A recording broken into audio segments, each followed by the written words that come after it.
Hello, I'm Christian from the Welsh Sports channel and DragonSports, and in this one I wanted to talk about the lawsuit that's currently going on that pertains to concussions and the fact that these ex-players are now banding together to sue basically World Rugby, the RFU and the WRU. There's apparently over 1,100 players now that have come together, and the reason it's in the news recently is because on the 30th of May they stopped accepting new people into the lawsuit because they want to potentially take the governing bodies to court next year. The reason they basically want to take them to court is because they're saying that the governing bodies had information that the concussions were causing CTE symptoms and the like, and causing brain damage issues, and that they kind of ignored them or pushed them to the side, or when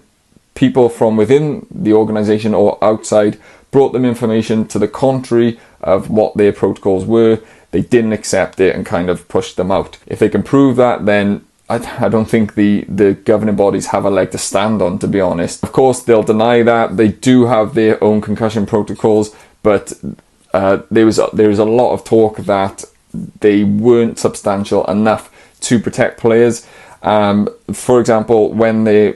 getting first term professional, it was required 3 weeks after you had a concussion confirmed that you couldn't train or play, and then you had to be passed by an independent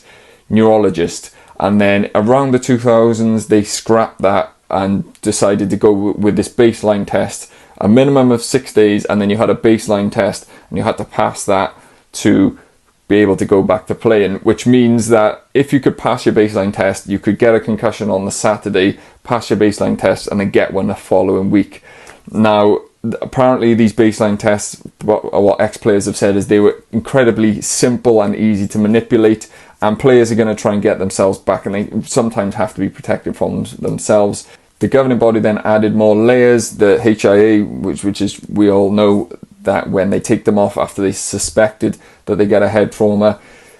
that came in, but apparently again that was not substantial enough, because initially it was only 5 minutes. It is now 20 minutes, but what the experts and the doctors who were contradicting this were saying that concussion symptoms can come out hours later, so a 20-minute period is not enough to say that you've got concussion. Obviously I'm not a doctor, so I can't say that, but I'm just saying what I've read. Then allegedly they had a lot of information from, if people aren't familiar, the NFL went through a similar lawsuit a few years back, and they collected a lot of information with damaged brains, and apparently they took that to World Rugby and said these are the damaged brains that were caused by playing NFL, playing American football, which is a kind of similar contact sport, and World Rugby dismissed that and said we can't accept that because it's all cadaver brains and you don't know how that damage got to the brain. And if that is true, this is all alleged, of course, then that is shocking. It's going to be on the players to prove that this was the case, and the governing bodies are going to say that they went through all of the steps that they thought they needed to do to protect players. If you want to compare it again to NFL, when they went through this lawsuit, the NFL actually settled with the players outside of court, and the number that is reported that they've paid in compensation since then to players is around 1.3 to 1.5 billion. So like the NFL could potentially absorb that type of money because of the amount of money that they turn over, but there's not that much money in World Rugby. So if this lawsuit does sort of come to the point where the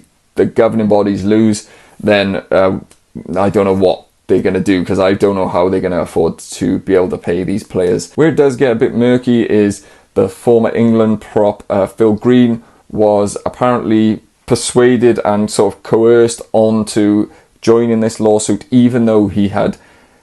2 brain scans, one of those being completely independent, that both said that he didn't have any signs of brain damage or CT symptoms. So, you know, then it sort of dilutes the validity of the other people who have actually got these issues, which is a shame. My opinion of it is I'll always side with the players. If the governing bodies knew that this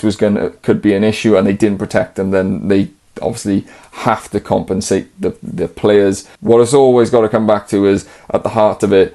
these are horrendous symptoms, you know, forgetting your children's name. A lot of players are saying they don't remember big chunks of their careers, unable to control their emotions, impulse control and stuff like that. So they deserve to have some sort of help when they need it. What will come of it, I don't know. But stick with dragonsport.co.uk or follow the YouTube channel, and when more stuff happens, we'll update you. Thanks for watching.